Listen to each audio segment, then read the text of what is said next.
no love is normally fainted as the speechless infant in the home. No, out into this world, tiny little thing before its time in a what? Girl, yes, tiny little girl, out into this, before her time, God-forsaken hole, called. No matter, parents unknown, unheard of, he having vanished, thin air, no sooner button of his breeches, she similarly, 8 months later, almost at a tick, so no love, spared that, no love such as normally fainted on the speechless infant in the home, no, nor indeed for that matter, any of any kind, no love of any, found herself in the dark, a little insentient, for she could see the budding ray of light, came and went, such as the moonlight cast, drifting in and out of cloud, so dull, feeling so dulled, she did not know what position she was in. Imagine what position she was in, whether standing or sitting, but the brain, what? Kneeling, yes, whether standing or sitting or kneeling, but the brain, what? Lying, yes, whether standing or sitting or kneeling or lying, but the brain still in a way, for her first thought was, long after, sudden flash, brought up as she'd been to believe, with the other waves in the merciful God, her first thought was, she was being punished for her sins. Like a fruity flashes of her mind, one after the other. And this as foolish as she suddenly gradually realised, she was not suffering. Imagine, not suffering when she suffered less. Unless, of course, she was meant to be suffering. Thought to be suffering, just as we all time in our life, including intended to be having pleasure, she was having none of the slightest, in which case follows, or for the lot, or no particular reason, for its own sake, thinking she was to first her, brought up as she did to believe, with the other motives, in a merciful God, then dismissed as foolish, not so foolish, after all, so on, all that, vain reasonings. Till this other thought, long after a sudden flash, very foolish really, but what the buzzing, yes, all this when the buzzing, so-called, in the ear, though it was actually not in the ears at all, in the skull, no more in the skull, and all the time this ray or beam, like moonbeam, but probably not, certainly not, all the same spot, surrounded, but all the same spot, no moon could, no moon, just all the heart and sage, torment, though actually, in point of fact, not in the least, what it will not, so far.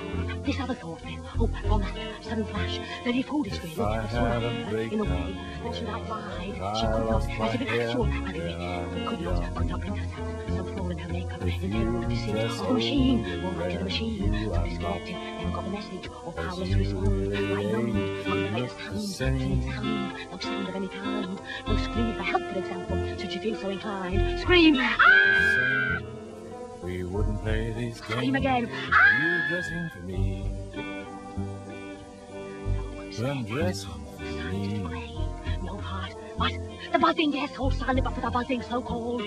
No part of her movement, she brings. She felt the light, reflecting through, no feeling, but the lids, even best at times, would feel again, opening, shutting, jealous of you, moisture. But the brain still sufficiently under control, to question even this. For on that April morning,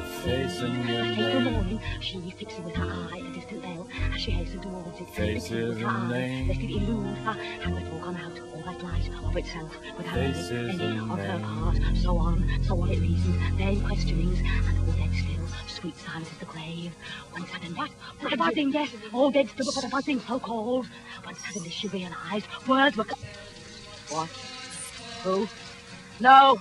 She realised, words were coming, imagine, words were coming, a voice she did not recognise at first, so long since it had sounded, then finally had to admit, could be none other than her own, certain vowel sounds she'd never heard elsewhere, so that people would stare, on rare occasions, once or twice a year, always winter for some strange reason, stare at her uncomprehending, and now this dream, she who had never, on the contrary, had to be speechless all her days, how she survived. Even shopping, had shopping, busy shopping, was about, all black shopping bag, and stand there waiting, any length of time, with her on, motionless, staring at her face, not half open as usual, till it was letting her and go, not as much as goodbye, how she survived. And now this dream, not catching the half of it, not the quarter, no idea what she was saying, imagine, no idea what she was saying. till she began trying to delude herself.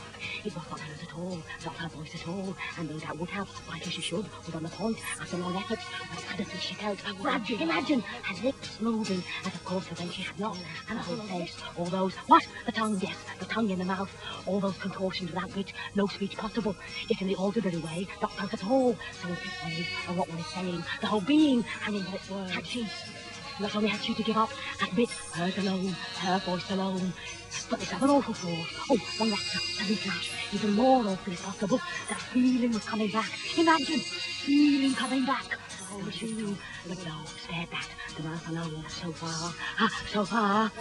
Sudden flash, it can't go on, all this, all that, steady stream, straight to here, make something of it, and her own thoughts, make something of them, all that, what? The buzzing, yes, all the time the buzzing, so-called, all that together, imagine, whole body like gone, just the mouth, lips, cheeks, jaws, never still, what tongue, never still a second, mouth on fire, stream of words, in her ear, practically in her ear, not catching the half, not the quarter, no idea what she was saying, imagine, no idea what she was saying, I can't stop.